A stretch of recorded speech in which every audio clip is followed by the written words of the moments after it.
I got my dad at least 400 new subscribers by posting one TikTok. Now this TikTok got over 250,000 views, and as you can see on this graph, my dad's subscription count greatly increased after posting it. In this video, I'll be breaking down the psychology as to why I think this video performed well and converted people to subscribe.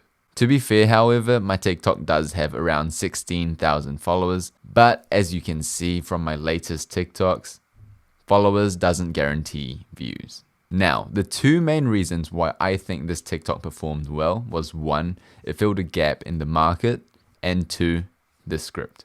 I think the script played a very important role because I posted a very similar video in the past promoting my dad's YouTube channel, and I didn't use an AI voice. I showed my face, I used my voice, and it performed similarly and got similar results. So I think the script was the thing that connected both of these videos, and both of these videos performed similarly.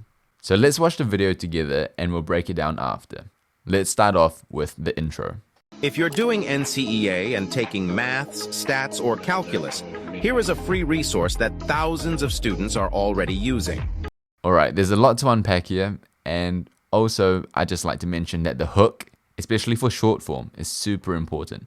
So I'm going to be dissecting all the tips and tricks that I used in this video. So firstly, the word you. You is a very powerful word. I looked back at my best performing TikToks, and a lot of the time in the hook, I used the word you. When I use the word you, I think the audience feels like I'm speaking directly to them. They feel connected and they're more likely to be hooked. So I try to use the word you in my TikTok scripts.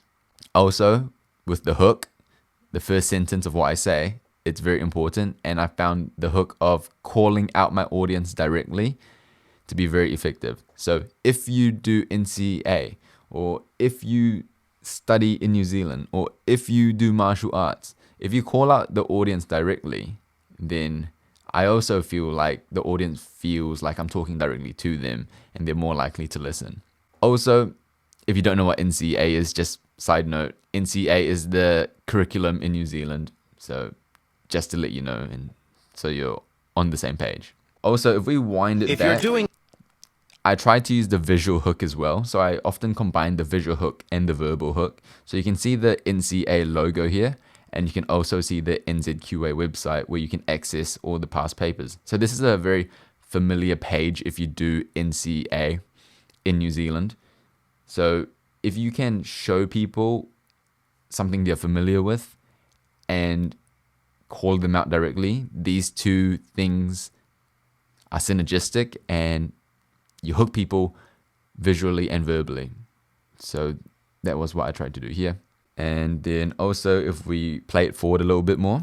NCEA and taking maths, stats, or calculus, here is a free resource that thousands... Okay, so I say here is a free resource that thousands of students are already using. So free is another great keyword. But apart from that, if I leverage the fact that other people are already using it, it makes people feel like there's social proof that it's already working. So if you can show that other people are using it, people would be more inclined to try it out themselves as well. That's what I've found. And also just a few other things that I tried to do. I tried to use captions because captions generally improve retention. I try to change the visuals of the video quite frequently just to increase retention as well. If we go back. And taking maths, stats, or calculus, here is a free resource that thousands of students... As you can see, it changes every 2 or 3 seconds, and that just increases retention. And also I have background music. Now let's move on to the body of this video. This maths teacher with 16 years of teaching experience gives free lessons and exam paper walkthroughs on his YouTube channel, helping you get better grades for your exams. Alright, so here I kind of share how experienced my dad is to give people a reason to actually follow through and check out his YouTube channel. If not, he'd just be a random guy on the internet. Like, why should people go and check his YouTube channel out? Well, he's got 16 years experience. He's very experienced and he can probably help you. Also, another thing I tried to do was show what the video would look like so they know what they would be getting themselves into. So it's very good to demonstrate what the product or what they are going to invest energy in would look like. Lessons and exam paper. And then the call to action at the end. Just search Mr. Ong Math Lessons on YouTube and then select a playlist that's relevant to you. Good luck. All right, so that's the entire video. I like to walk people through the process of the call to action that I want them to do. So I actually went and typed out Mr. Ong Math Lessons. I clicked on his channel, then went under playlist, and I went through this entire process because I found that if you do the entire process, almost hold their hand through the call to action, they're more likely to do it. And I found this with many things, not just conversions for a YouTube channel. If you want people to sign up for something via an affiliate link, or you want people to read a blog article that you're promoting, I found that walking through the entire process has been useful in terms of increasing the rate of conversions. And then also, good luck at the very end is just a very nice way to give people a reward for sticking to the end. So that was how I got my dad 400 new subscribers with just one TikTok.